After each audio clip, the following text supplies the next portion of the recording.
Hello guys, good morning. Good morning to all of you. Welcome to another session. Today we'll be discussing bipolar junction transistors. Before I begin, let me know if everything is all right. Let me just check it. Good morning guys. Is everything all right from your side? Morning guys. Yeah, the audio is very much fine. I know the best part of a video is its audio. If the audio is not clear, you will not get good feeling. Video quality we can adjust, but audio quality should be top notch, isn't it? What do you think, guys? Ajay, Harry, and this audio video, everything is related to electronics. And Ray, from today onwards, we'll try to cover the most important topics of electronics. Okay, so before I proceed into this, I want to get some suggestion from you guys. Look, we are taking 5 or 6 days a week, every week, and in on all days we are doing basically theory, and problem is also included. Like we are doing a lot of problems whichever problems are necessary to understand the topic. We are sufficiently solving problems. I was thinking that we should keep some sessions which will be problem exclusive. Okay, since we have sufficiently covered a significant portion of the syllabus, now you are in a position that you will be able to solve questions. I was thinking if we can keep a few sessions for problems only, then that will strengthen your numerical ability. In those sessions, we can discuss some new problems, not PIQs. PIQs you will do by yourself, and if in any PIQs you get any confusion or question, you can send it in the group. Okay. So I was thinking to practice some questions which are not in the previous year questions. What is your thinking about it? Should we keep few sessions on that, or should I first complete these 100 topics, then we should start full-fledged practice sessions? What is your suggestion? Okay, you will give your suggestions and I will also click on that and we can decide a thing, because if I only decide, then it will be only my thinking. Okay, but if you give some input, then we can have mixed ideas, okay, different ideas, and as a result of that we get a better solution. Okay, I am not saying that my decision will be the best decision in this case. It may be the best decision, but if you give also your suggestions, your inputs, then that will enrich the solution, you can say, isn't it? So you can let me know. You can also let me know in the WhatsApp. You can DM me on WhatsApp, or you can also send it in the group, your suggestions. Anyways, let's focus on this particular topic, bipolar junction transistors. You take your time, okay, you think it, and you can let me know if you can keep some problem exclusive sessions on regular basis, because your exams because your exam is approaching maybe by the end of January, or it may go to February also. It is not that there is a slight chance that you will get your examination in the January end, but I am not getting a strong feeling that it will be in the January end. It may be delayed, even it may go even in the month of February. Okay.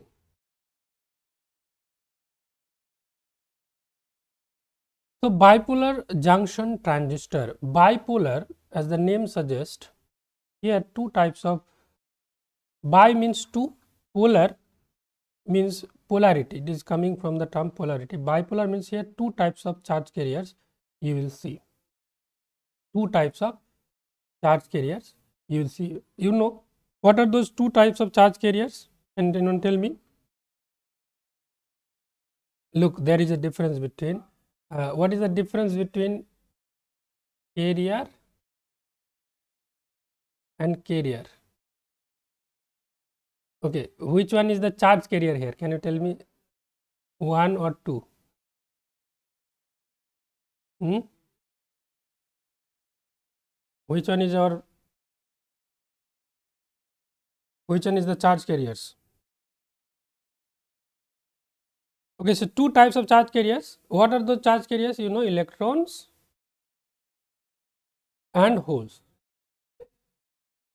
So two types of charge carriers are involved. So that is, it is called bipolar junction transistor. Junction transistor. So two PN junctions is like super merged to get these transistors. It is a 3-layer semiconductor device consisting of, it may be either 2N1P or 2P 1N. When you have 2N 1P, that is called NPN, 2N 1P, PNP 2P 1N. So it has three components. One is called emitter. As the name suggests, emit, this will emit charge carriers. Collector, this will collect charge carrier. Base is like, it will regulate the charge flow between emitter and collector. So this is a simple fact you need to understand here. So how many terminal device it is? You can see emitter is a 1 terminal, collector and base. So this is a 3 terminal device. Yes. So this carrier is the one which you are making, which you will make after cracking JRF, doing PhD maybe, or doing something else. This is the carrier which is flowing inside the semiconductor. Okay. Now you see PN, here two PN junctions are connected. The issue, you know, the PN, and how does the PN junction looks like? This side is the positive side, P side, and this side N side. Here this is N side, this is P side. So if you just add two PN junctions, you get this PNP. Similarly, that is valid for, you see, this is N side, this is P side, this is P side, this is N side. So you can also consider the transistor as the combination of two diodes. So it's a two diode analogy. Now this is very important. This one you need to understand. By looking at this symbol, how will you decide whether it is PNP or NPN? I remember today also one of my electronics teacher told me this trick. I am also telling you this. You know, we have this is the base, okay, and we have the emitter and collector current. We have to decide from the emitter current. Base you take positive, okay.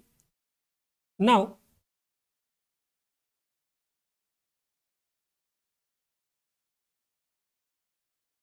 okay, base you always take positive. So current is coming. What does it mean?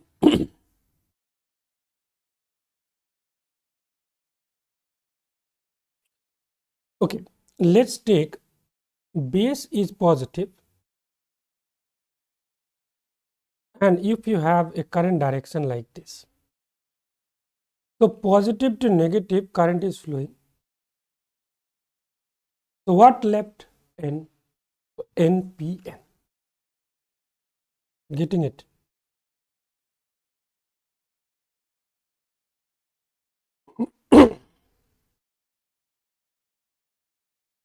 You remember this one thing, when you have charge direction of charge, what does it mean? It must be flowing from positive to negative, okay.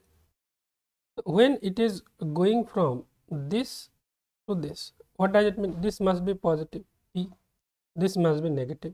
You will write that PN, and what left? N, PN,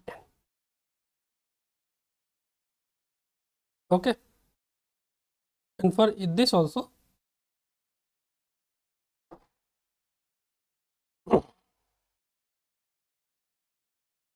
it will become PNP.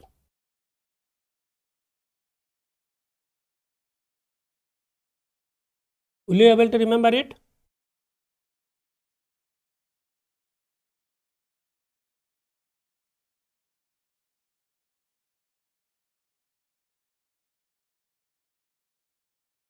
Another trick I would like to give. Okay, just consider this base to be P. Okay, so it is coming in this way. So it is, if it is coming from something, and if you have considered this as P, so N to P, what left? P, P and P. And for this also P to N, then N P N.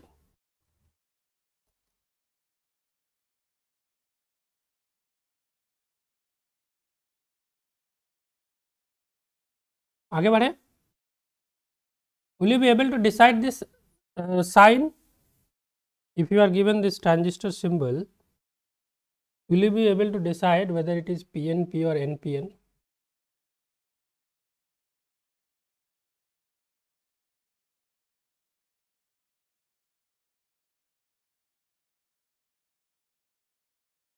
This one is PNP, right? This one is NPN.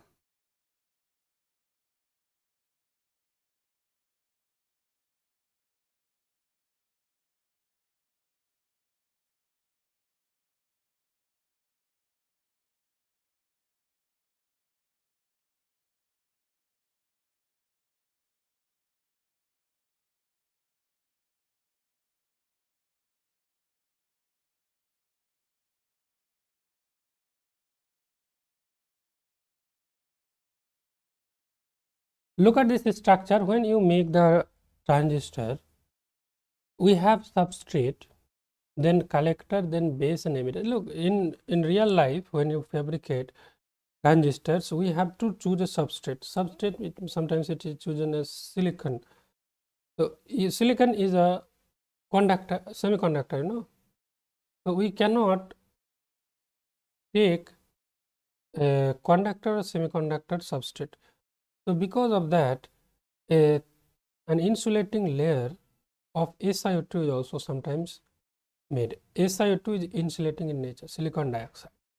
So substrate is first taken, it is cleaned, and on that collector portion is deposited, then base, then emitter. Okay, and you take metal contacts accordingly. Now, as you have told you, emitter, base, collector, their thickness are not same. You can see emitter and base is thinner, very thin. Base will be comparatively very thin. As you can see, emitter is wider than the base, but less wide than the collector. Collector is the widest. Base is made thin. It is just to control the current flow. Now the transistor has three regions: emitter, base and collector. Emitter, what is emitter? It is a region situated in one side of a transistor. It will supply charge carrier. Emitter, as per the name suggests, it will emit charge carriers, electron and hole, to the other two regions. So charge carriers will be given by the emitter. It will be going through the base. Okay.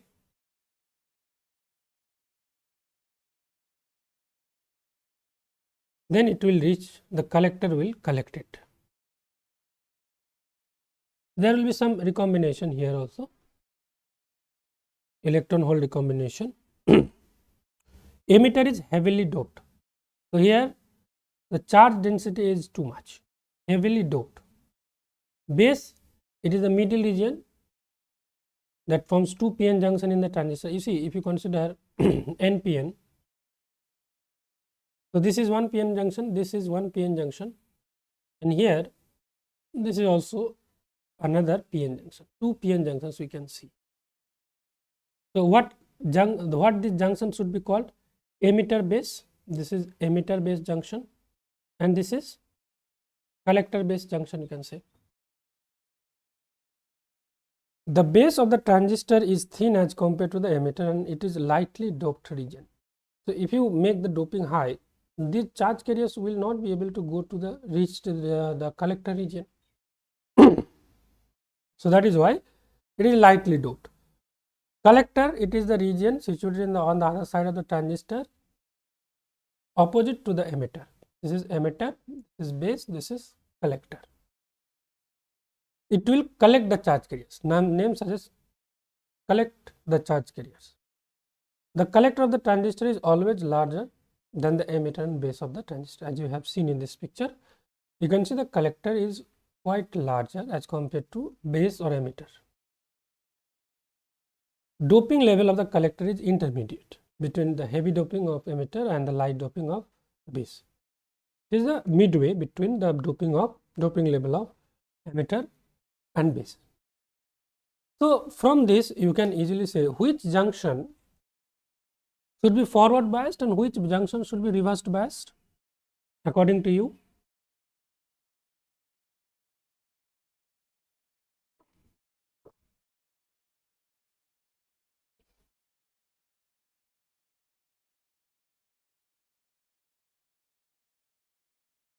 This junction should be forward biased or this junction should be forward biased or reverse biased according to you.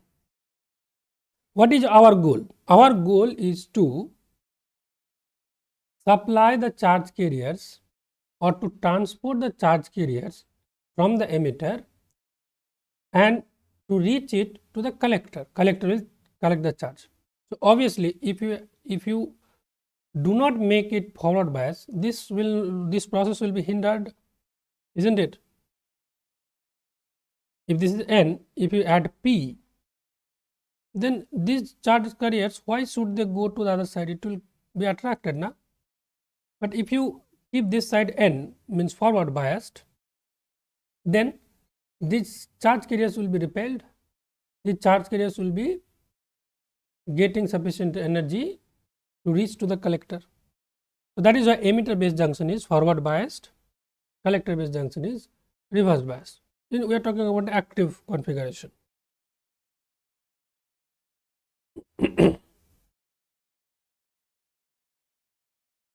Now let us try to understand the energy band diagram of a transistor. You know the band diagram of a semiconductor. In a semiconductor we have, let us say, a conduction band minima, this is the valence band maxima. So this is, in this way, if you consider an intrinsic semiconductor, this is the Fermi level, right? Fermi level lies midway between the conduction band and valence band, and the difference between them is the band gap energy. Do you know this band structure of semiconductor?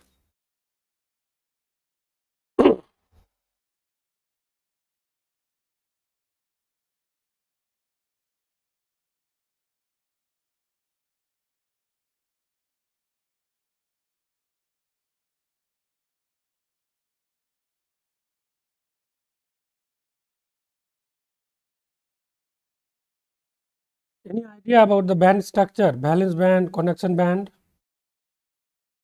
If you don't have that idea, then it will be difficult for you to understand transistor. Valence band, conduction band and Fermi level lies here. This is for intrinsic. When you have p-type semiconductor, p-type, you know the Fermi level lies closer to the valence band, and when you have n-type semiconductor, the Fermi level lies closer to the conduction band. Do you have these ideas or not?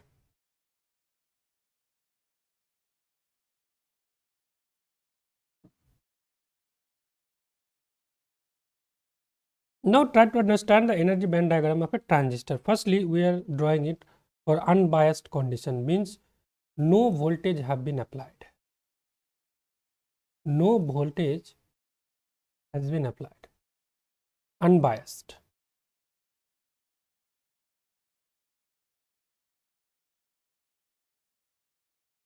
So as you know, we have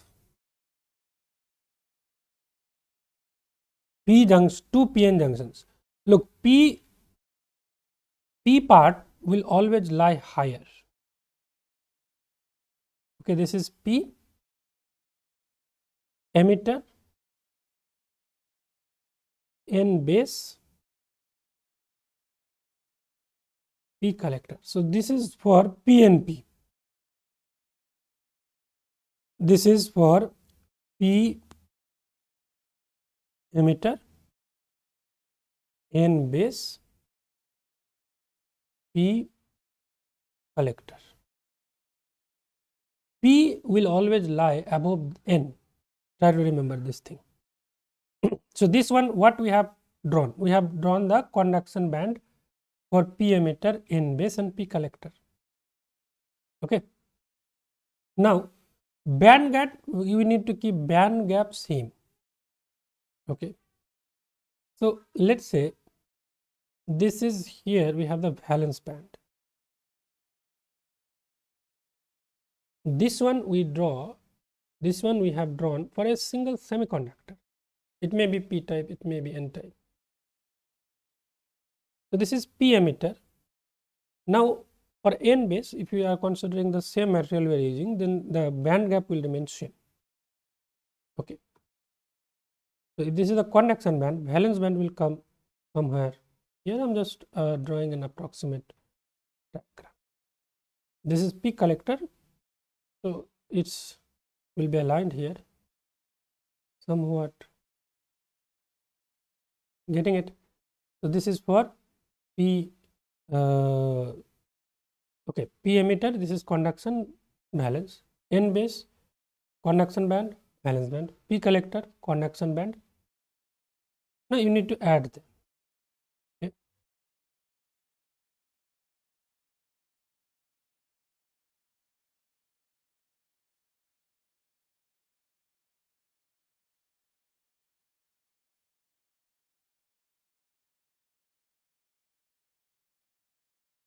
Now you know for P type, the Fermi level lies closer to the valence band. For N type, Fermi level lies closer to the conduction band. Now here you see this N base was here. Actually, when this P and P, they were not connected. How they were? They were like this, here, here, here, here, here, here. Okay. Now, to maintain a constant Fermi level, this kind of band alignment we see. Now I think it is quite logical to think P emitter, you see, Fermi, this is the Fermi level EF,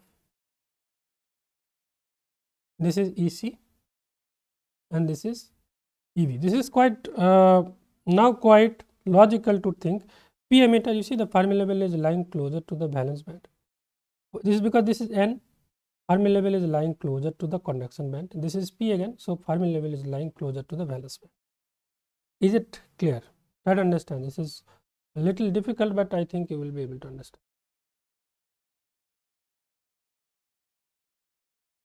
Now, as you can see, there is a gap, there is a difference between this P and N. Actually, if I draw it here, when these things were not connected, okay, this figure, if I draw it when these things were not separated, were separated actually, then they were in this situation. Okay. So this is P N P. This is, let's say, P emitter, N base, P collector. Let's say we have not connected them. So if you have not connected them, their Fermi level will lie, maybe for P emitter it will lie here, for N base it will lie here, for P collector it will lie here. Okay. This is the situation where the semiconductors are not joined.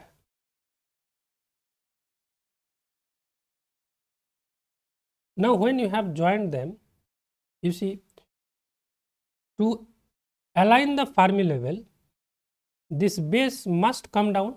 Look, this must come down to maintain a constant Fermi level. This n base has come down, and as you can see, previously this one was here, but now it has come here. So this difference gives you the barrier, okay, barrier potential. If you multiply with E, you will get it in the unit of energy. So this is E times Vb. You understood the concept of Vb? Vb is the barrier potential, intrinsic potential barrier. As soon as you join them, you get this barrier.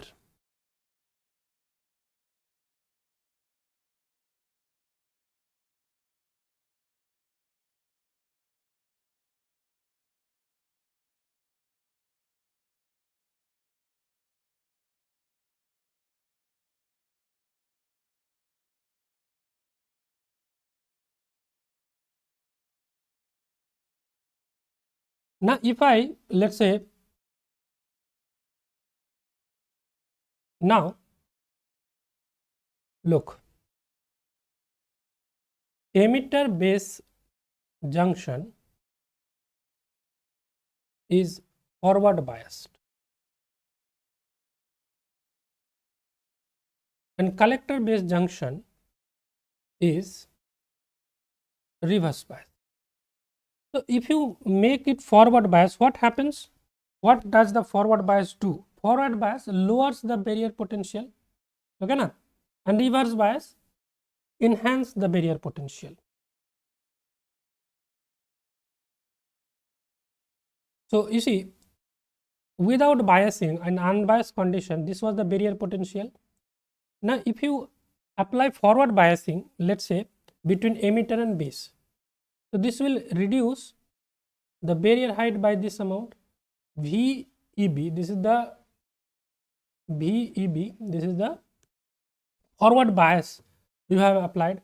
Now this is the unit of potential. If you want to make it the unit of energy, you just need to multiply E. This E is multiplied just to make it the energy. So this will be the energy barrier for here. Now if you have applied the reversed bias, then okay, you see on this side also it is EV, EVB. Now this will become EVB plus E, it is CB. Can you write it?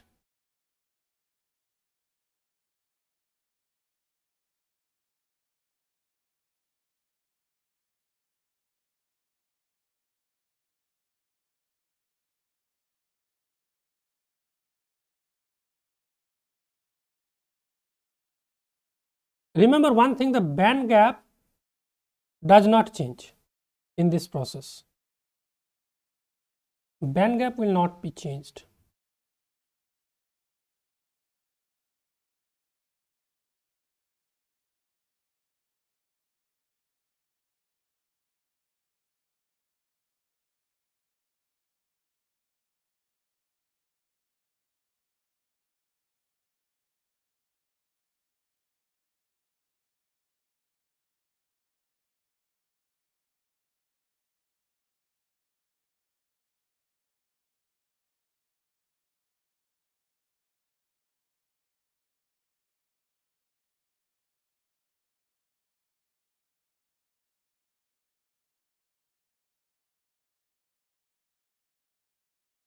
Look,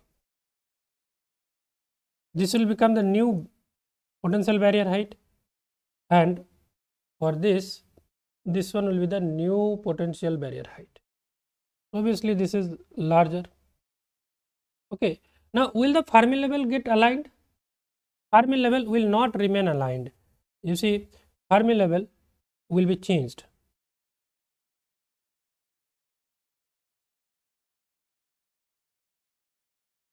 this is for n base. The Fermi level is now separated.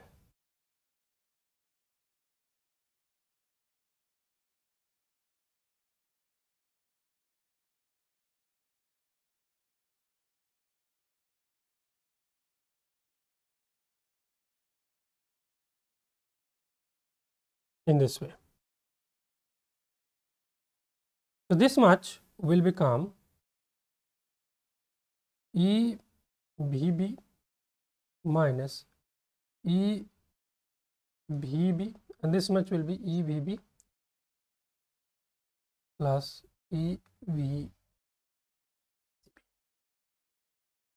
P part, N part, P part.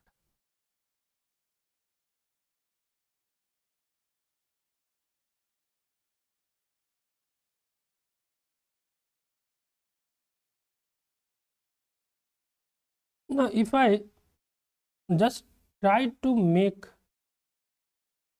a comparison, so this was the Fermi level previously, you can say. Okay, the Fermi level was all aligned. Now, this is the new Fermi level. So, obviously, this much has been produced because of this EV, this much of difference. Previously, the Fermi level was here, now it is here.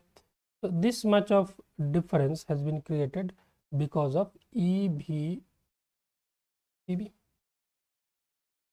you closely look at it, if you draw it by yourself, then you will understand it, how things are going on.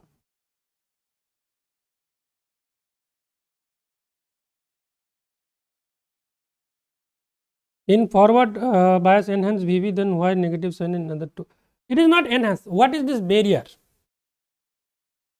Barrier is the, you know what is the meaning of barrier? When you apply forward bias, barrier is reduced, na? So here minus this means this amount of barrier is reduced. In forward bias, barrier is reduced. The barrier is reduced, more current flow will be there. It is quite logical, you know. It is like your charge carriers are trying to escape. Previously, this much of barrier height was there. Now, you applied forward bias and make it, let us say, this much. Obviously, these carriers will now be able to easily pass. So, that is why it is negative. EVB minus EVEB. What is the purpose of Ferbar? To reduce the barrier potential. And for collector, the barrier height is increasing because it is reverse biased.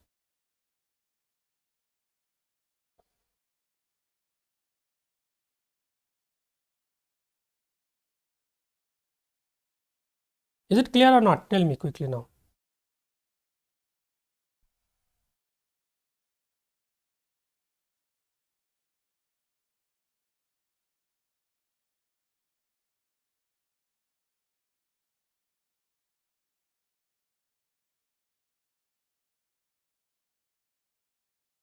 Can you draw it for NPN? This is for PNP, right? Let's try to draw it for NPN. We have explained too much here. So, in the next figure, I will not explain, I will just draw. I will explain obviously, but not in that detail, but I think you will be able to do it. You just try to follow it, what we are doing. Here, N emitter, P base, N collector, na NPN. N emitter, P base, N collector. So, for N emitter, you know the Fermi level, where will be the Fermi level? It will be closer to the conduction band. For P base, it will be closer to the valence band. For N collector, Fermi level will be closer to the conduction band.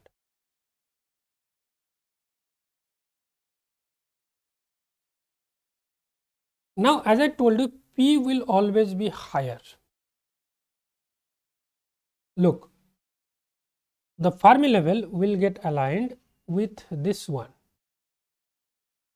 When you join them, the Fermi level will try to align with this one.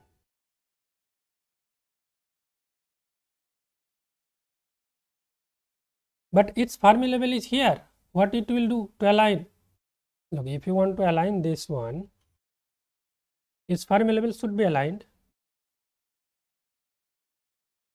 So it was like this. Now to align, it must come lower like this, and this one, to align it, it must come down to this level.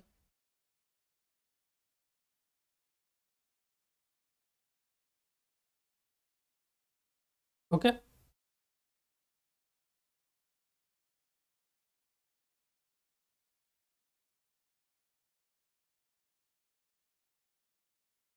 So if you just join them,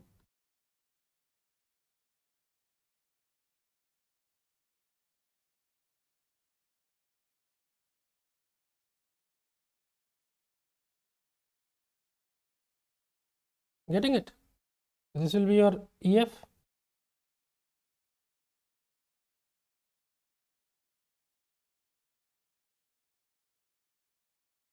When you join them, Fermi level gets aligned. This is the thing you need to remember. Fermi level will get aligned when you join the semiconductors, because when you are joining them, it will act like a single system, right? For a single system, there will be a single Fermi level. So when it is in equilibrium, the Fermi level will be a straight line like this. Now obviously this much, you see, the conduction band is differ by this. This is acting as the potential barrier EBB. So this is the condition unbiased. No biasing have been applied.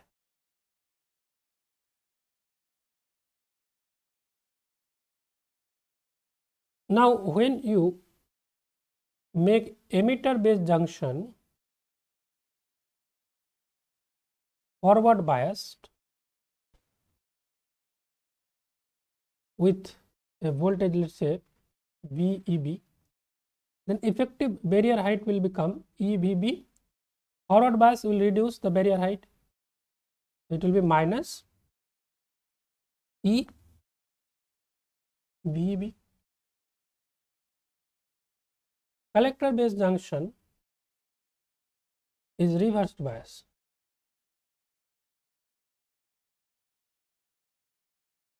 Reverse biasing voltage is VCB. So your barrier height will increase. If you apply reverse bias, barrier height will increase. It will be like this. If this increase, if this decrease, what kind of situation will create? Okay, remember one thing while drawing this band diagram. In your interview also, this kind of band diagram you may be asked. Remember one thing, that the band graph is not changing. Whatever you do, band graph will remain same.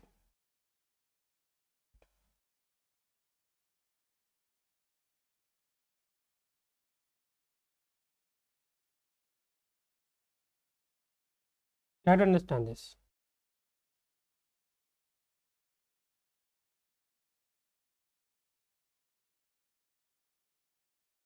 If this gap is reduced, what does it mean? We have to lower it.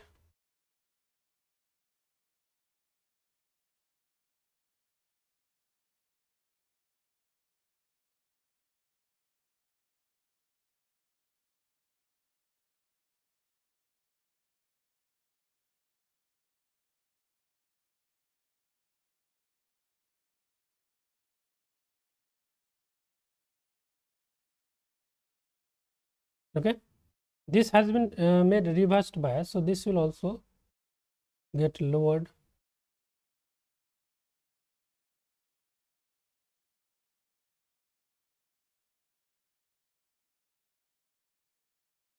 And just know that the band gap is remaining same.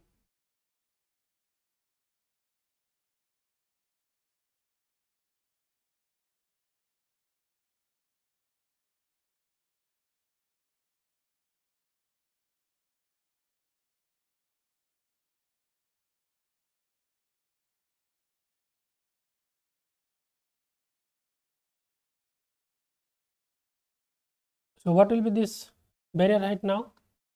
This will be EVB minus EVB,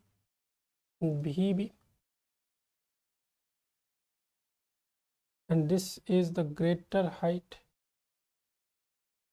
EVB plus EVCB. This was EB, both on both sides the barrier potential barrier height was same.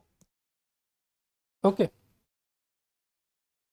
So now as you can easily see, previously the Fermi level was aligned. Now how much the Fermi level has changed? This change has come from this. This is EVEB. Previously it was on this line. So this much of change, you can imagine it in this way. This much of downfall, this much of change has occurred because of this EVCB. This is EVCB. This is our biased curve.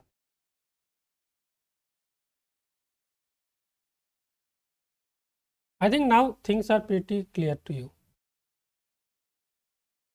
And if you understand this, you will be able to make Venn diagram of any kind of electronics structure. So that is why I am doing it very slowly, so that you understand, because this things itself is little bit complicated, and you will do, if you do research in semiconductor physics, you have to deal with these things. I hope it is clear to everyone. Is there any question you can ask? Any question, because this needs to be clarified. This needs to be clear like crystal clear. Okay, let me know if you have any question or doubts.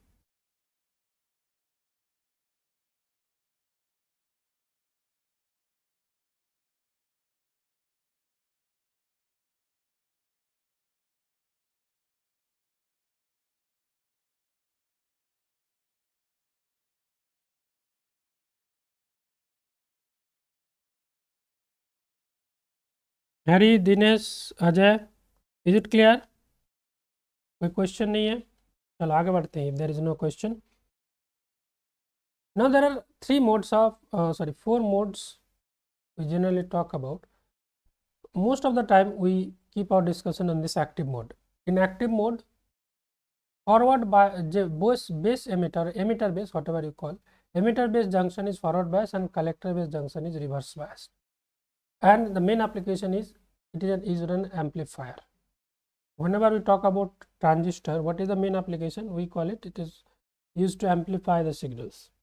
Okay, so for amplification you need to add the transistor in the active region or active mode. In active mode, base emitter junction is forward bias, base collector base junction is reverse bias. For saturation region, both the junction, emitter base and collector base, are forward bias. Cutoff is just the opposite of the active. Here emitter base junction is reverse bias and collector base junction is also reverse bias.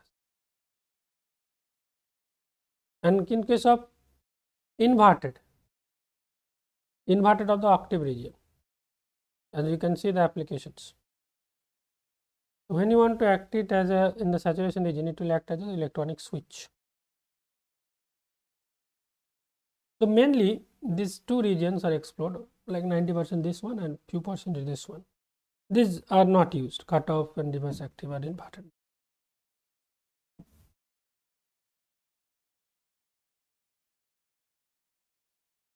Sometimes questions come regarding the active means forward, reverse, saturation both forward, cutoff means both reversed. Okay.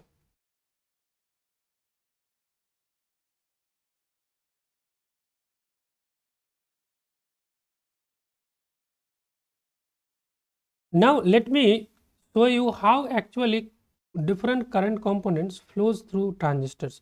Look, these things are not as important for your examination, but to solve questions you must understand what are the different current components, and if you just go through this picture, then you will understand easily.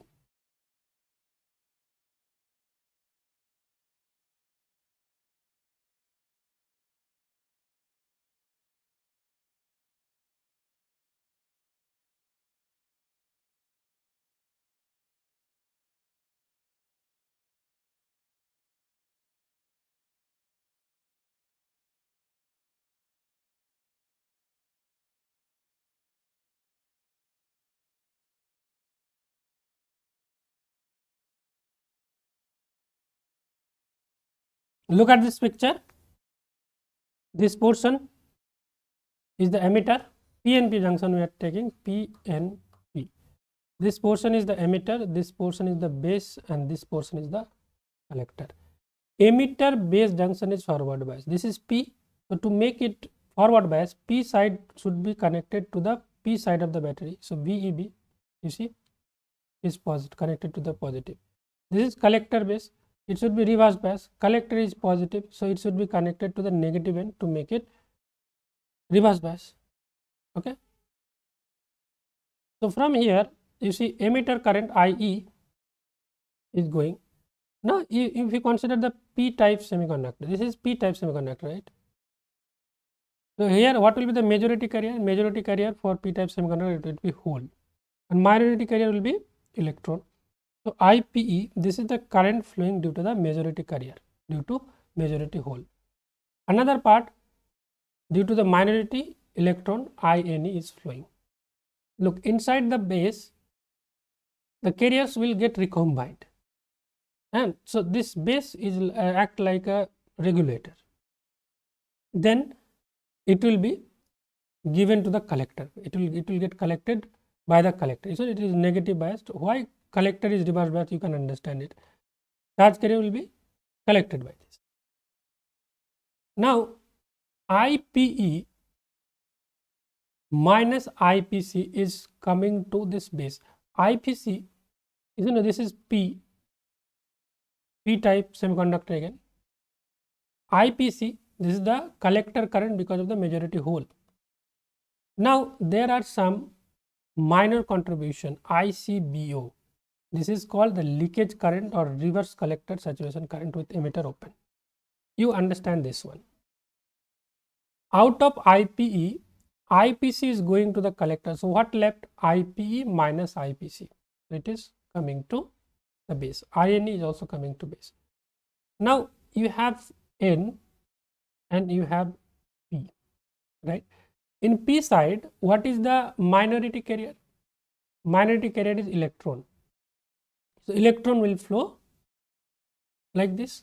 As a result, current will flow in the opposite direction. So that component is INCO. So this INCO is producing due to the minority electron. On a similar manner, this is N.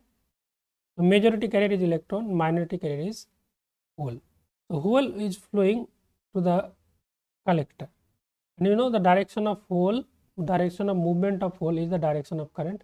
So IPC, these two components, because of the minority of thermal, you can say thermal carrier, it gives rise to ICBO. IPC is the majority current produced due to the majority charge carriers. ICBO is due to the minority charge carrier. This ICBO is called the leakage current or reverse collector saturation current with emitter open. This O represents emitter, O represents open. Okay. Now you can easily see IC is consisting of two components. One is IPC and another one is ICBO. So you just remember IC is equals to IPC plus ICBO, and IE, this is the first current given by the emitter. IE is equals to IB. This is some portion of it is given to IB and some portion is given to IC. The most portion is collected by IC, small portion is left to IB. So IE is equals to IB plus IC. IC is much greater than IB. So IE is approximately IC.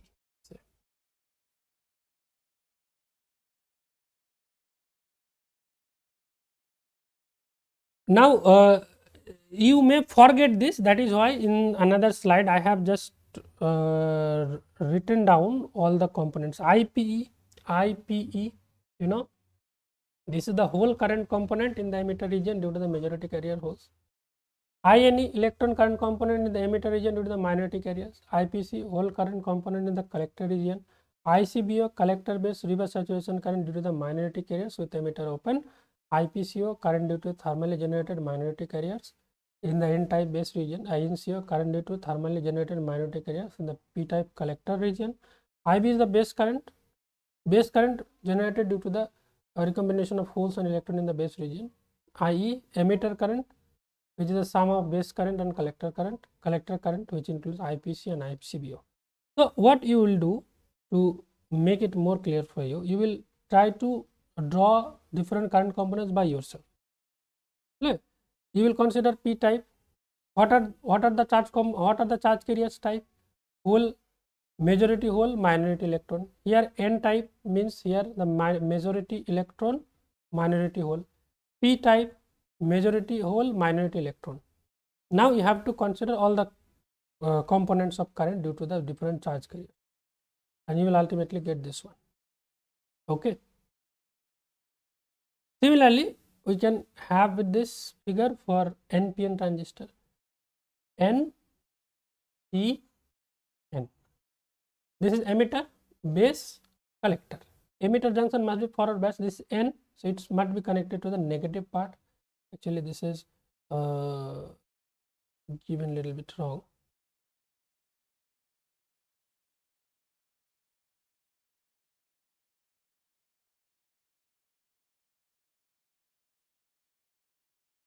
Okay, now this is the case.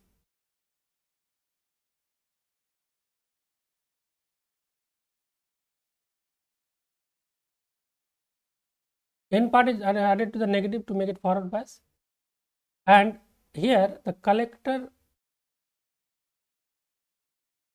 to make it reverse bias, this part is connected to the positive terminal.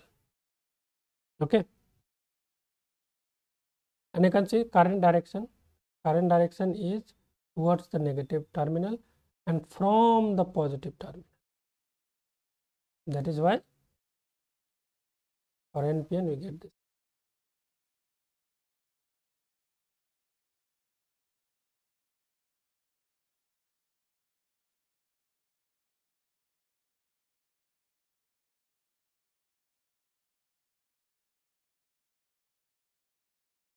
So here also you will get IC is equals to INC plus ICBO, IE is equals to IB plus IC. This relation will be mostly used.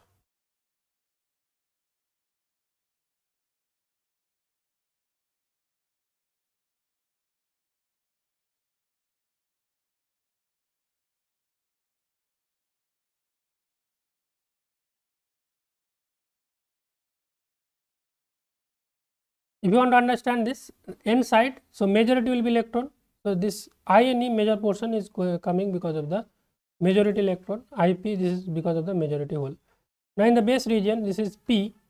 P means main contribution will come from the hole and minority carrier is electron. Okay, minority carrier is electron.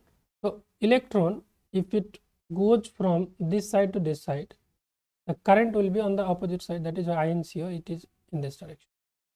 For N, minority is a hole, so hole is coming from this to this, so direction of hole is direction of current, that is why IPCO is in this direction.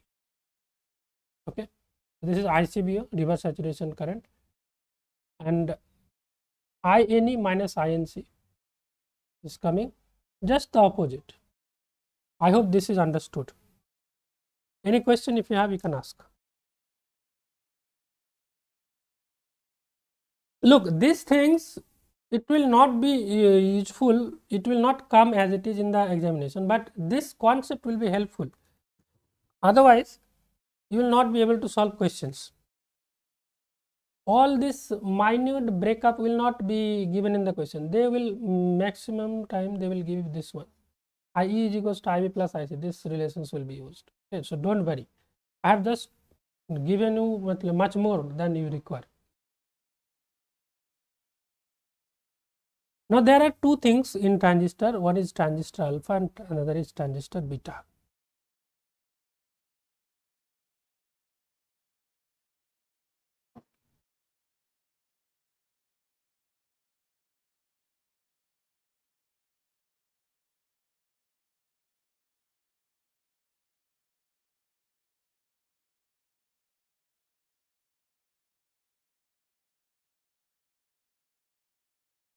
Now alpha, when you consider DC, we have IC by IE. Most of the time this is considered. when we consider small signal analysis, in case of a small signal analysis, we have to use this one, but this one is not maybe in the syllabus. So you will mostly use the first one. This is the transistor alpha and transistor beta. You will remember this beta DC. So this is also has the name HFE. This is equals to collector current by base current. So collector by emitter, collector by base.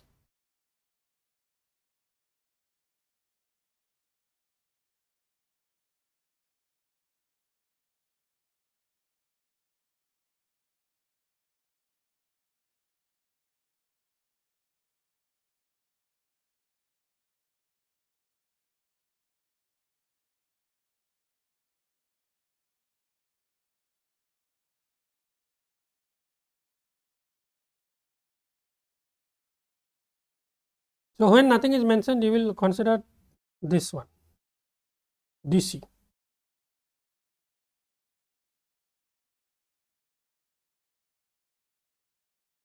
Now what is the relation between these two?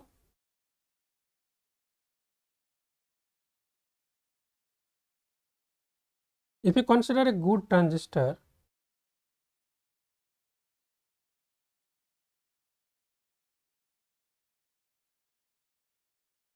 this alpha is approximate alpha DC approximately equals to alpha AC, and all must be as close to unity as possible. So it may be 0.98, 0.99, so it will be in the neighborhood of 1.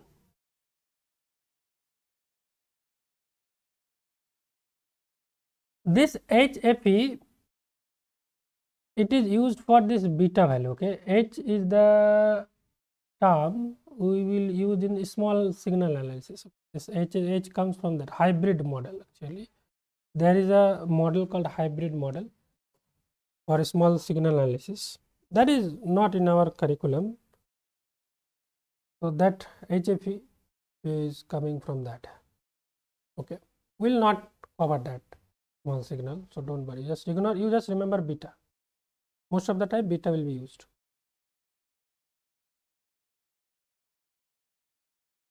Alpha is close to unity and beta has value maybe more than 1. The relation between alpha and beta is given by beta is equals to alpha divided by 1 minus alpha.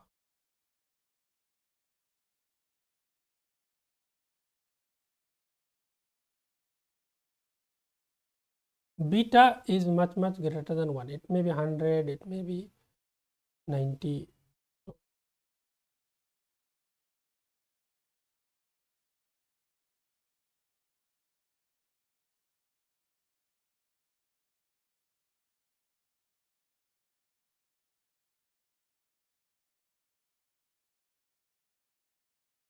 Look, IC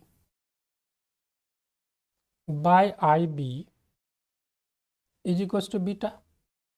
So IC we can write beta times IB. Now you see IE is equals to IC plus IB. So IC is beta times IB plus IB, means beta plus 1 or 1 plus beta IB. Can you write it?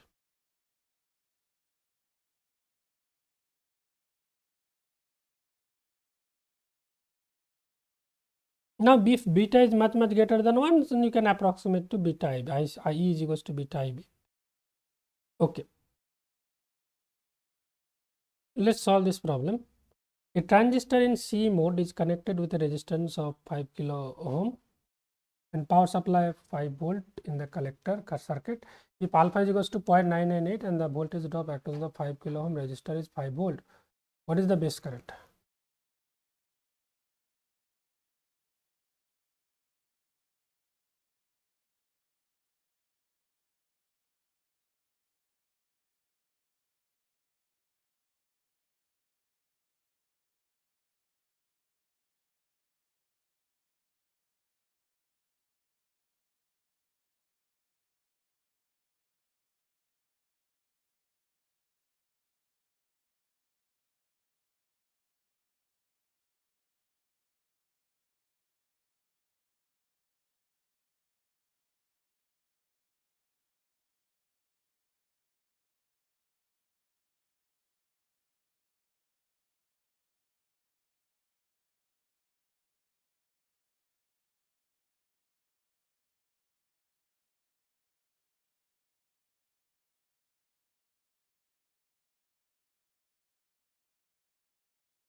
Look here, resistance is given, voltage is given, then from here you can get the value of IC, right, in the collector circuit. So what will be IC?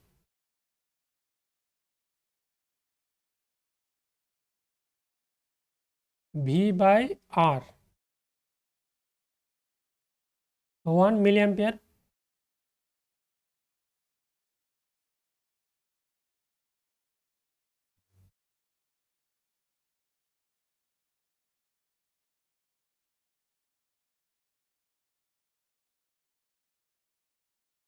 Alpha is equals to 0.998. Voltage drop across the 5 kilo ohm resistor is 5 volt. What is the base current? So this information is not required. I think you can find it out. What is IB?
Option A, Ajay, very good. Alpha is known to us, beta is equals to alpha by 1 minus alpha, 0.998, 1 minus 0.998. So this is equals to 499. IB, we know alpha, beta is equals to IC by IB. That means IB, IC by beta. IC we have got 1 milliampere, beta we have got 499. So this will approximately 2 microampere will come.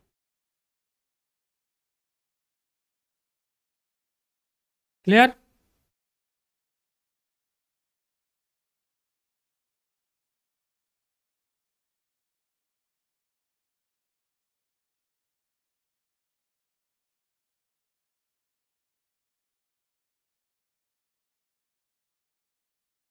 Look, if you consider a battery, from positive terminal current always emit, in the negative terminal current enters. This one you know, right?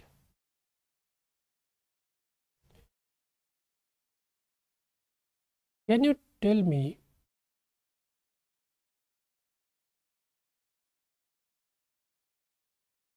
base, emitter, collector? If you consider this is emitter, let's say, this is base, this is collector. What is the type? What is this type?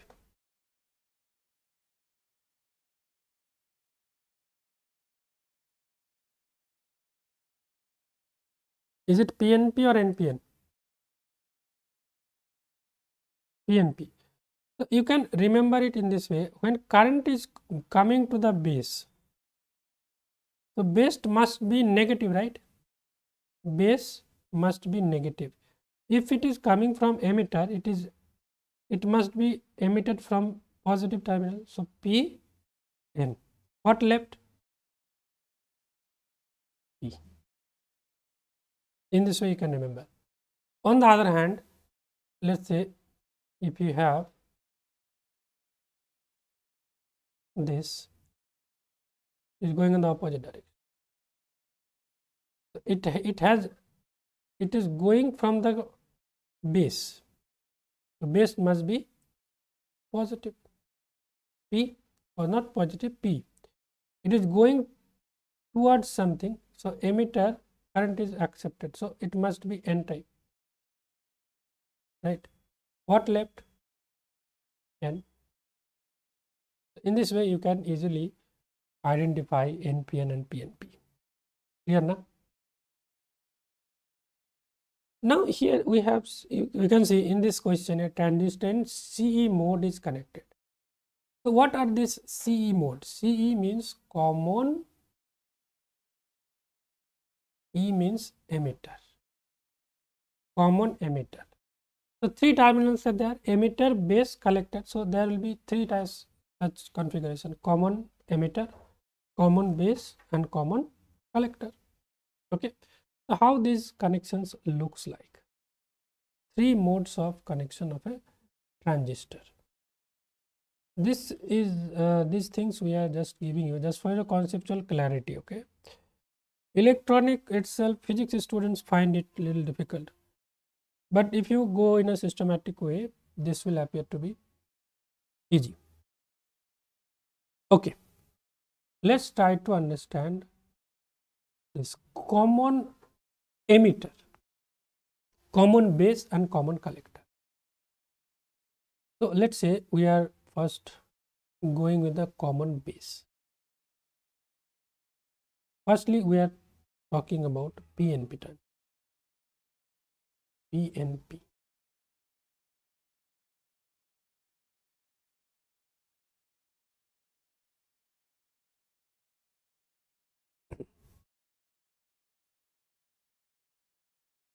Common base means base is common.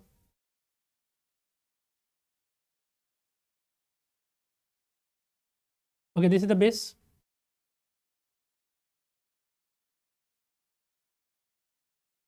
So common base configuration is quite easy to know.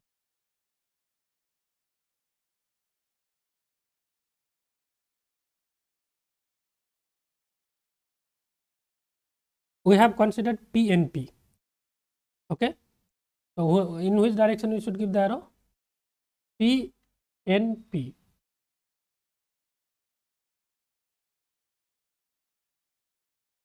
This is the direction. This is your emitter.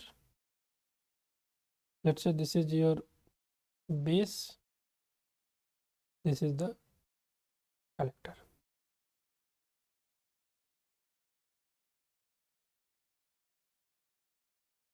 This is common base mode. Now base emitter junction must be forward biased. If this is P side, If you want to make it forward bias, so you have to make it positive, right?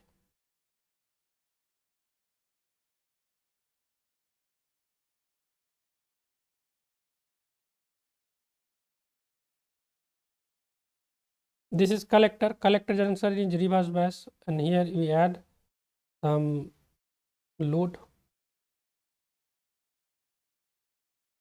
You must be adding some load, right?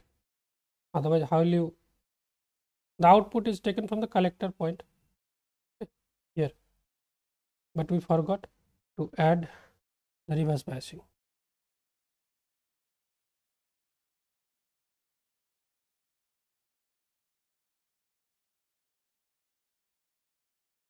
Collector junction is P, so we have to make it reverse bias. So P should be connected with N.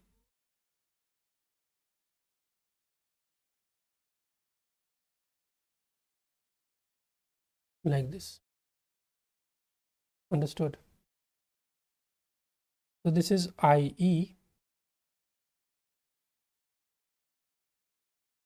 Along this direction we have IB. Current will come. IC. Okay. So you see, this is positive, negative. This is your VEB. This is negative, positive. This is VCB. Or if you are just writing the potential of the battery, this is VCC and this is VEE. This difference is VEB. Battery is VEE. Difference between emitter and base VEB. Difference between collector and base, this we will call at VEB. So this is your common base configuration. Clear? Very simple thing. If you understand one, you will understand easily the others. Let's go for common emitter mode, CE mode. So what is common here? Emitter is common. So first we have to draw the emitter.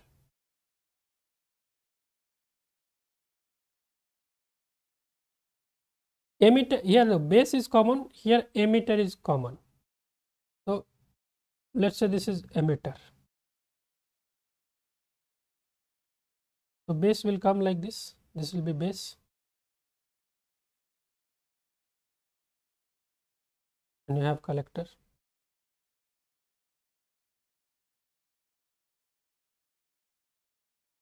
Whatever thing is common, you have to make it here. This is emitter. This is your emitter. This is your base and this is your collector. First thing you have to decide the direction of current. Emitter to base, this is PNP. So current will go towards the base, right?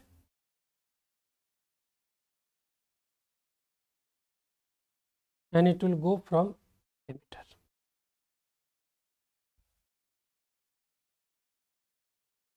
So IE, direction of IE will be this.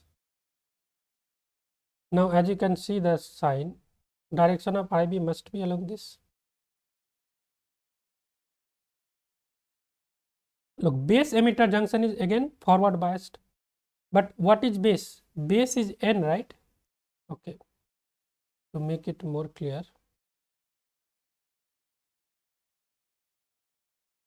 emitter, base, collector. Emitter is P type, base is N type, collector is P type. Okay. Now if you want to make this base emitter junction forward bias, what does it mean? Emitter should be connected to P, base should be connected to N, right? So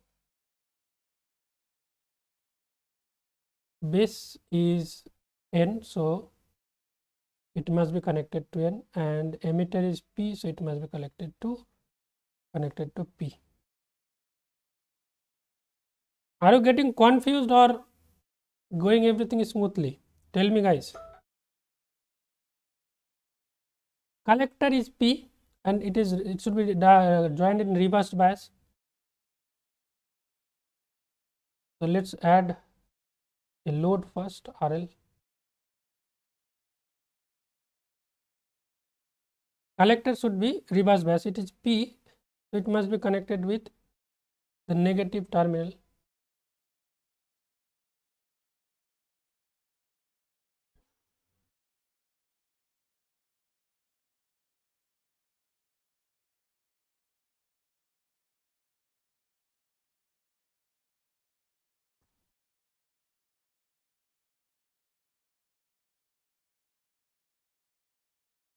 Negative means current direction will be this, because towards the current. This is your IC. What will be this voltage? Voltage difference between collector and emitter, this will be VCE. Voltage between collector and base, so this will be VB. No confusion? Very good. This is common base, this is common emitter. Common collector, can you draw? Can you draw common collector? This is fun. Once you understand, you can easily draw that.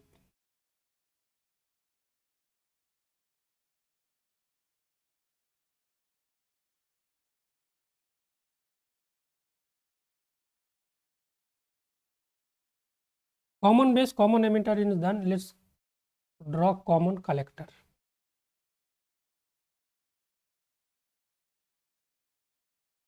Look, if I draw with bare hand, it will be done sooner. Common collector. So collector we have to draw first. This is our collector. Okay. This is the collector. This is the base, and obviously this will be our emitter. Current, when you give the direction of current, it should be from the emitter.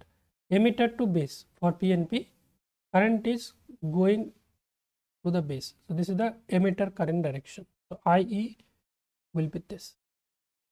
Now this is your base.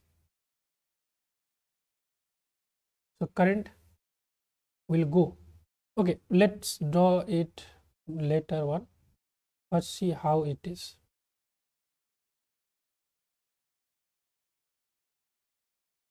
This is base. Base, collector, emitter. Now emitter is P here. P must be connected to the forward biased. Okay. So here we will add a load, and it must be connected to forward bias P, so positive, like this.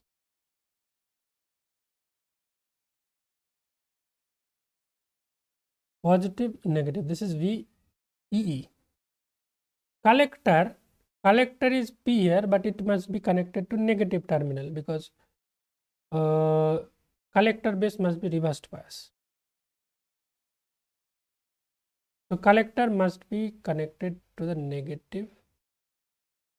Base is negative, so it must be connected to positive to make it reversed. So this is VBB. So obviously this difference will be VBC, and this difference is the difference between emitter and collector, VEC. Clear?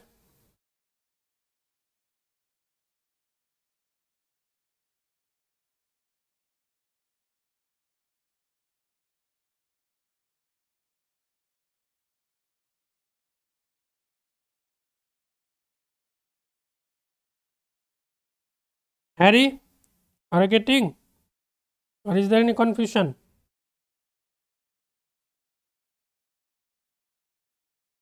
This one we have done for PNP. Let's do it for NPN. So what we can do, we can just copy paste.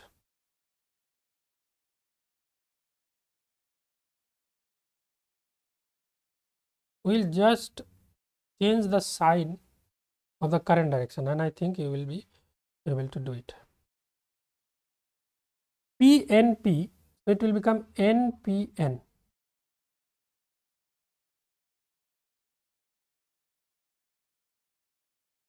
Emitter is N, base is P, collector is N.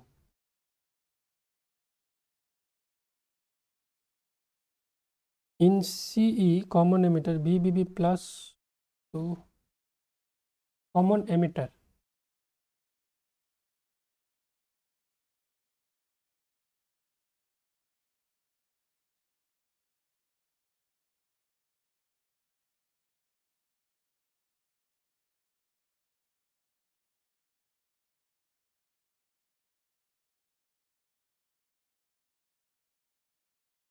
ठीक है.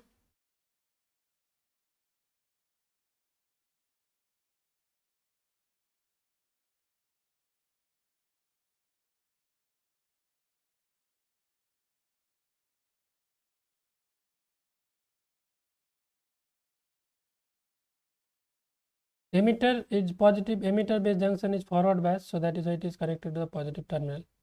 Collector junction is reverse bias, it is connected to the negative terminal.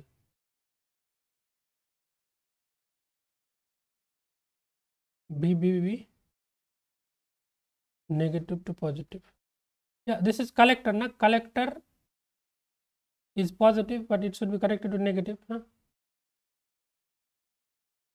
Is there anything wrong in BCC? Positive to negative.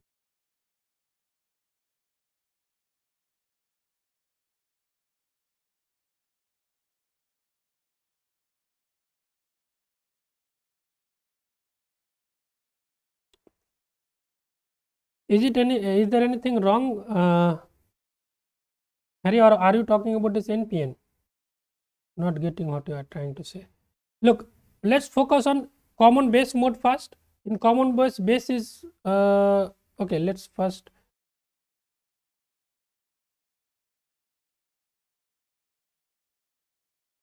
decide on this.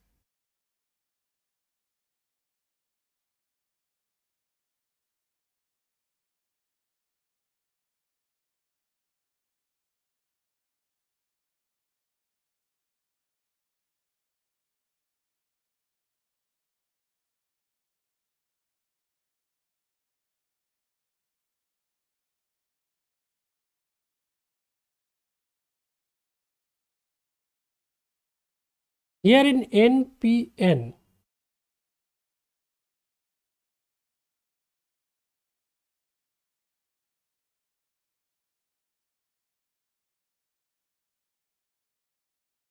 current will come out from the base.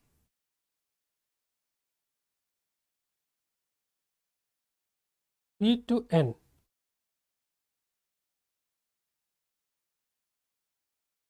Base is P type, base is positive, emitter is negative. Okay. Emitter base junction, emitter is N type, so it must be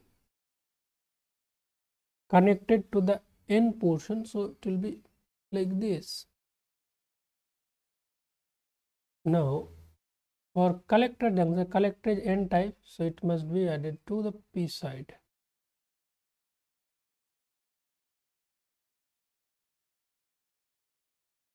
So this is VEE,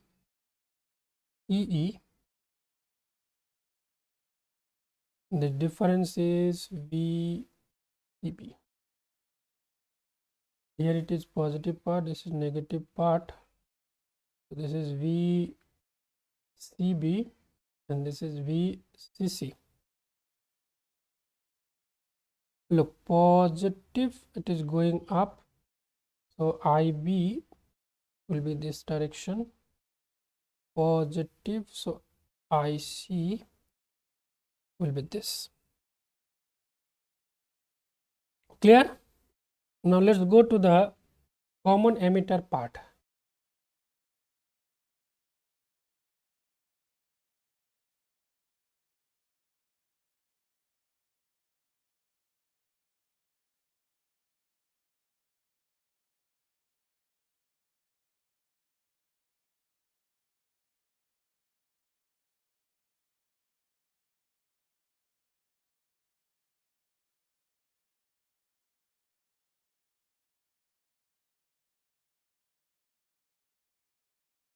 Okay, in common emitter, what we will have?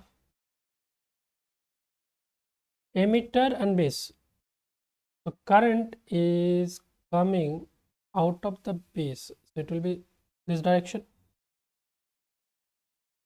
IE will be this.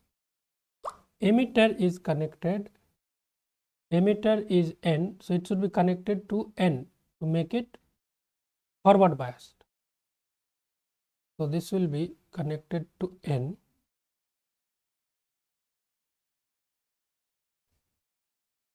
This will be connected to P. So this is positive, this is negative. Okay, so it's a positive, so base current will be IP along this direction. Look, different logic you can use to draw this. This is collector, collector is negative, so it must be connected to positive terminal to make it forward bias, sorry, reverse bias. Positive, negative, this is VCC, VC. Okay, IC, this is positive, so obviously this current direction will be this.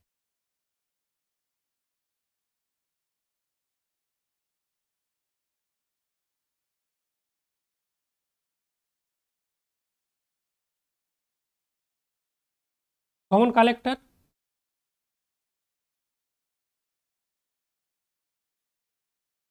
while deciding the current, initially we need to focus on the emitter.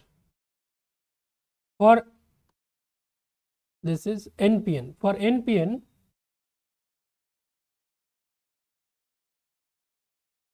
base is treated to be positive, so from base the current will be going towards the emitter. Okay, emitter current direction will be this, simply IE. Now emitter is forward biased and here it is negative, so negative must be connected to negative.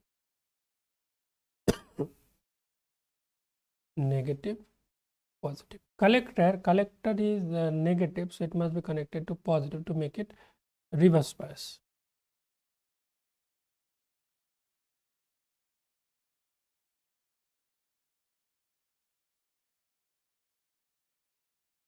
Okay, so this is positive and this is also positive, so obviously the IC current will be in this direction. Negative, so it will come towards it.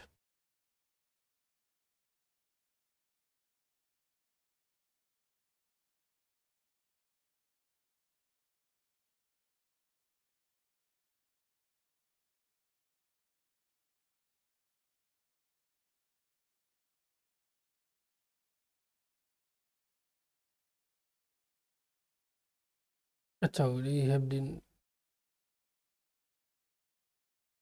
the base current will be towards the base, right?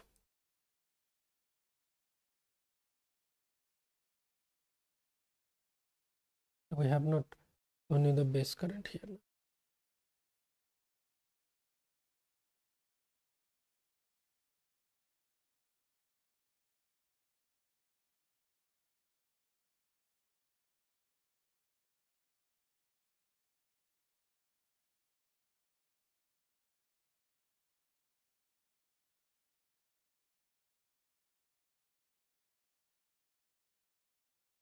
Is it clear?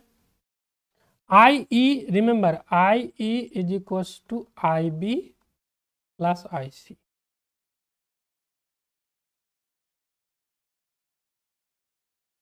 IB IC mix gives rise to IE. IB IC mix gives rise to IE. IB IC mix gives rise to IE.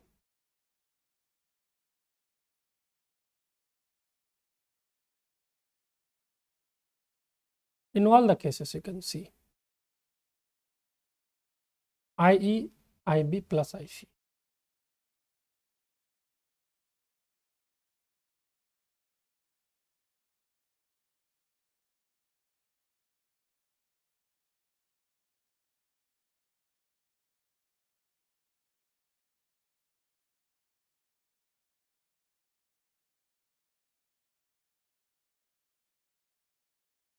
Now, some of the characteristic feature of these three modes I would like to tell you. Look, common base, common emitter, common collector. Mostly this common emitter is used. Input impedance, this is low for common base, medium for common emitter and high for common collector. Output impedance, very high for common base, high for common emitter, low for common collector. Phase angle 0 degree, 180 degree, 0 degree. Voltage gain high, medium, low. Current gain low, medium, high. Power gain is very high. This is important. Low, very high, medium. That is why this common emitter mode is used as amplifier. Power gain is very high.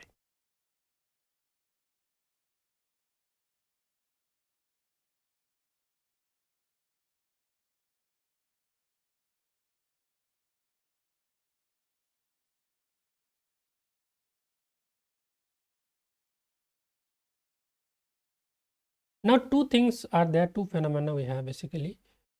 This is one is early effect, another one is punch through.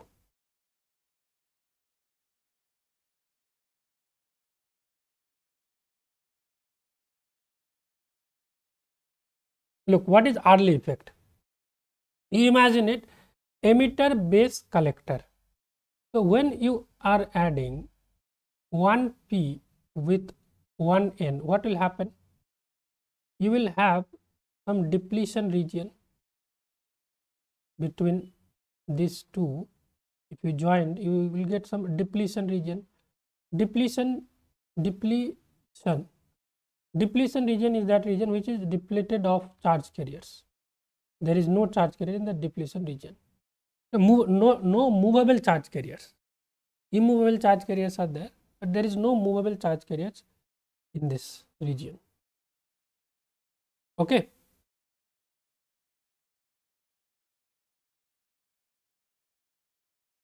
Now, what is this early effect? Early effect is known as base width modulation. We have emitter, base and collector. Let's say PNP if you consider. Here in the emitter base you will get some depletion region. For this collector base you will also get some depletion region, right? Early effect is also known as base width modulation. This is the base width, let's say W. It refers to the phenomena observed in BJT where the effective width of the base region decreases as the collector base voltage increases. If you increase the reverse bias, collector base voltage, if you increase, the base region, width of the base region decreases. This effect influences the behavior of the characteristic of the transistor. In a BJT, the width of the base region is not constant but varies with the voltage applied to the collector. When the collector base voltage increases, depletion region of the collector base junction widens. Okay. You see, initially this much was the depletion region. Now, if you apply this reverse bias collector, you are increasing the voltage VCB, it means you are applying more and more reverse bias. So, this depletion region will widen, depletion region will get widened, but this base will be thinner, right? This depletion region will be making the base thinner and thinner. Getting the point? You see, This was the base region. Now this was the depletion region. Base emitter for this, base collector. This is the base collector depletion region. Now if we apply more and more voltage to the collector, you see the depletion region increases. This effectively reduces the width of base region, a phenomenon known as base width modulation. As base width decreases, fewer electrons recombine in the base.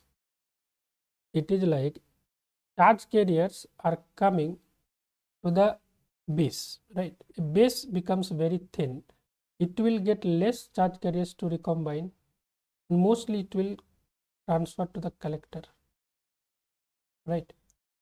So as the base width decreases, fewer electrons recombine in the base, which means more electrons injected from the emitter make it to the collector. Okay, recombination means it will, electron and hole will recombine and it will get vanished. If base is thin, less number of charge carriers to recombine. So what will happen? If it is not lost in the base, they will make it to the collector directly. As the base gets thinner and thinner, more and more charge carriers will go to the collector, and more charge carriers is going to the collector means more current is flowing, right? This leads to an increase in the collector current for a given base current. IE consists of IB plus IC. If collector current increases, overall IE also increases. The transistor will appear to have higher current gain. Beta is equals to IC by IB. If IC increases, beta also increases. So you get current gain. Beta is known as the current gain. So this is known as the early effect. If you increase the collector voltage, if you give more voltage to the collector base junction, the depletion region widens, and as a result the base region gets thinner. If base becomes thinner, less number of charge carriers gets recombined or lost, then most of the charge carriers from the emitter goes to the collector, and we get a higher current gain. This effect is known as the early effect. Is it clear, guys? And the way you are modulating the base width by increasing the voltage to the collector. This phenomenon is known as the base width modulation. Now there may be a situation that you keep on increasing the collector voltage. This base width may be 0. What will happen? That thing is given in the punch through condition. Punch through mechanism in a transistor arises when the collector base depletion region expands significantly as the collector to base voltage increases. This expansion reduces the effective width of the base. If the base is thin enough, the depletion region of the emitter base and collector base junction merge before the breakdown voltage is reached. As we have seen, we have two regions, junction depletion region. One is between emitter and base, another one is between collector and base. These two depletion region we have. This is between emitter base, this is between collector base. Now if this increases, what will happen? This will effectively make this base very thinner. Expansion reduces the effective width of the base. You can see the base width has reduced to this much. If the base is thin enough, the depletion region of the emitter base collector base junction merge before breakdown voltage is reached. This causes a lowering of the emitter junction barrier, resulting in a large current due to direct injection into the collector depletion region. This limits the maximum permissible collector to voltage. So this one we have just added. Okay.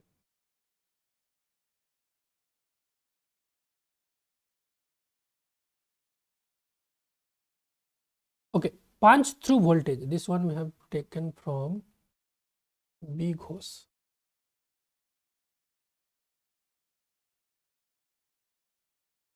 Big Hose Electronics. Minimum collector base voltage at which punch through occurs is called the punch through voltage VPT.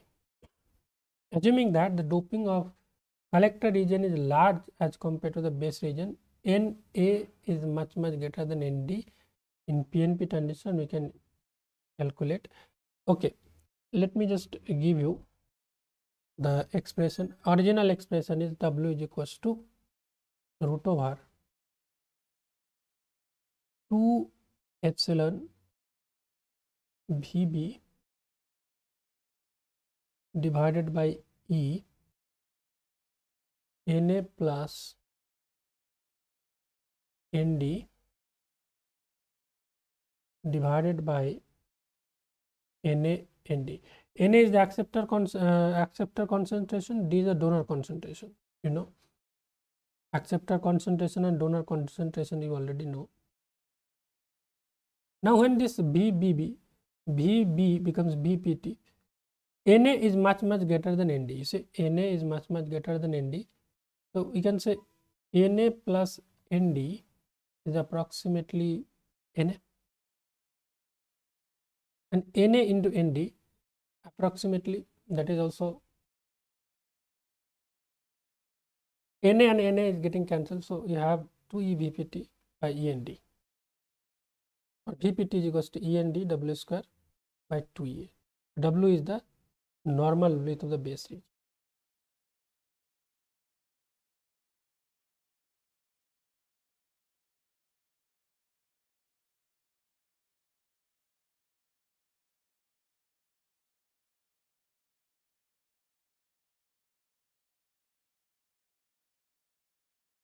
So this formula you can remember. Sometimes questions, you can get direct questions from it.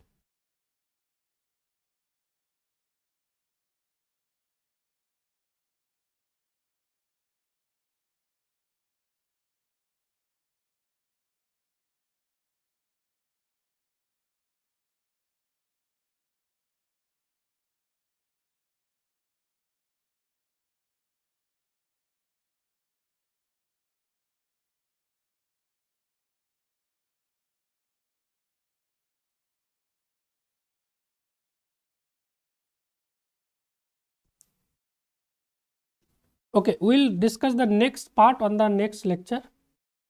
In the next part, we'll see different kind of circuits based on this transistor. This lecture is more of theoretical in nature for conceptual development. In the next class, we'll be solving a lot of problems also. Okay, so this is all for this video, guys. Thank you very much. If you have any question, you can ask. Otherwise, can end the session. Revise this particular lecture. Bye bye.